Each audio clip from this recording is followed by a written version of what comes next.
Assalamualaikum warahmatullahi wabarakatuh. Halo Sobat Cuan, apa kabar? Semoga sehat selalu dan banyak rezeki. Jumpa lagi ya dengan saya, Laras Lesdiantoro, di edisi tanggal 14 Januari tahun 2025.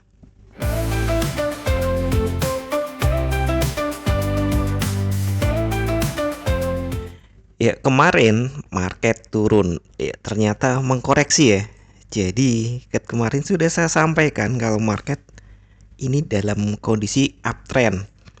Ada low, ada high, higher low, higher high, higher low, higher high. Nah, ini dia koreksi dulu karena memang juga secara teknikal ini stokastiknya dia sudah overbought. Jadi wajar koreksi. Kemarin saya juga sampaikan walaupun ini sebenarnya adalah jika up di mana tugasnya seharusnya mengejar nilai high tapi justru dia melewati nilai low atau anomali down. Nah, itu masih memungkinkan. Kemarin juga saya sampaikan kalau turun bagaimana Pak? Ya kalau turun nggak apa-apa, berarti dia sedang menarik busur untuk weekly. Karena weekly-nya kan juga jika up ya, artinya Senin Selasa seharusnya memang turun. Jadi wajar, masih dalam kewajaran dan dia masih di koridor ini, koridor uptrend. Dan ini ya 1, 2, 3, 4 berturut-turut dikoreksi. Gampangnya kayak gitu. Jadi masih sifatnya korektif dan dalam koridor. Pagi ini naik Pak, kenceng Pak. Iya wajar. Kemarin kan ada pergerakan tinggi, jadi dia mengkoreksi penurunannya. Karena kan kita tidak hanya melihat candle daily dan weekly ya, kita turunkan untuk 4 jam. Nah, di 4 jam kondisinya seperti ini. Ini mirip Elliott Wave. Harusnya berarti ini nge-high lagi nih kalau 4 jam nih. Kita turunkan lagi. Nah, ini kan sejajar ya. Jadi kita mulainya di sini. Gelombang 1, gelombang 2 jadi fase A, fase 1 ya maksud saya. Fase 2, fase 3, fase 4. Nah, kalau ini memang di 4 jamnya ini yang berlaku yang Elliott Wave, maka hari ini atau besok dia akan mantul ke atas. Nah, untuk tugas hari ini itu kan break low ya, ditinggalin ini 4 jam pertama sementara naik. Kalau kita tarik untuk Fibonacci retracement, maka dia naiknya targetnya adalah di sini di 77 sampai 82. Nah, saya sih bilangnya resistennya di 80. Gampangnya gitu ya, 80, dan kalau jebol berarti dia ngejar ke sini ke dekat 90 kan. Kalau di sini kan tertulisnya di 2689 sekian. Ya, anggap aja 90. Nah, itu yang saya taruh di flyer. Kira-kira seperti itu. Kita turunkan untuk 1 jam. 1 jam terlihat ya ini koreksi.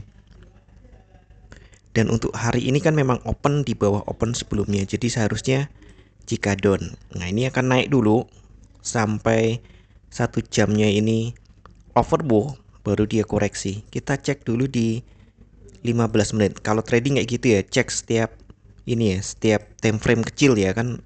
Anda cenderungnya scalping ya. Scalping jangan hanya berpacu pada ini besar, time frame besar. Anda di tradingnya di time frame kecil, jadi patokannya untuk entry dan exit sebenarnya adalah candle time frame kecil, sedangkan time frame besar untuk melihat jangka panjangnya. Kalau Anda memutuskan untuk tidak melakukan cut atau stop, maka Anda harus berpikir, kalau saya average atau layering itu berani nggak, kekuatan dana saya kuat nggak. Nah, kira-kira seperti itu. Jadi ini saya pikir untuk intraday naiknya sifatnya masih korektif saja. Mungkin benar-benar naiknya besok, kecuali kalau saya salah langsung dibalikin hari ini, anomali lagi, anomali up, dia naik lebih tinggi daripada high sebelumnya, maka ini fix, berarti memang uptrendnya kuat. Iya kan udah deket-deket Imlek ya, mungkin belanja-belanja emasnya masih terjadi, aktivitas beli emasnya masih kuat. Gampangnya seperti itu. Untuk rilis data malam ini jam 20.30 ada Produsen Price Index month-on-month bulan Desember diperkirakan turun tipis dari 0,4% menjadi 0,3%. Ini adalah pengukuran harga di tingkat produsen. Pengaruhnya ke inflasi ya. Kalau harganya naik berarti inflasinya juga naik. Ini Amerika lagi sangat sensitif dengan inflasi karena sepertinya kebijakan dari Paman Gober nanti ini tanggal 20 ya kalau nggak salah ya pelantikannya, itu banyak yang mengkhawatirkan terhadap inflasi Amerika. Nah, jadi kalau inflasi naik, tentu The Fed tidak akan menurunkan suku bunga.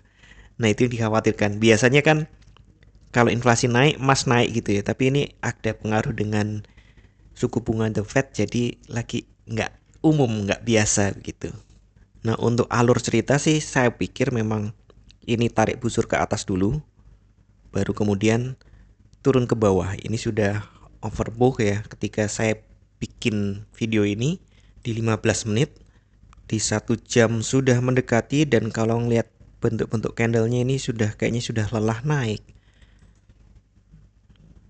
Di 4 jam belum, 4 jam masih memungkinkan untuk naik. Jadi untuk trading cepat, scalping yang nggak pakai target panjang, nggak pakai target banyak, bisa siap-siap sell.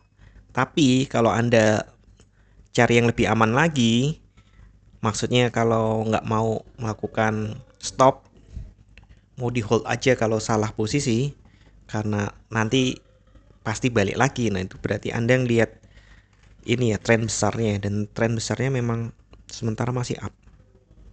Tren besarnya. Tren besar kita lihat di 1 hari. Sementara masih up. Jadi kalau Anda yang mau layering, ya nggak apa-apa, buy aja. Karena saya pikir market masih up kok. Trennya seperti itu, dia mungkin akan ngejar 2 top ini ya. Tapi sekali lagi saya ingatkan kembali, tidak ada satupun teknik analisa yang 100% benar.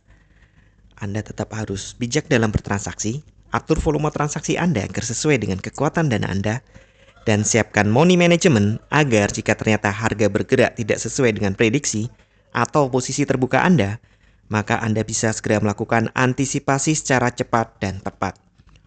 Oke, sekian dulu informasi dari saya. Semoga kita semua cuan hari ini, lancar, berkah, manfaat, dan tetap sehat. Amin. Wassalamualaikum warahmatullahi wabarakatuh.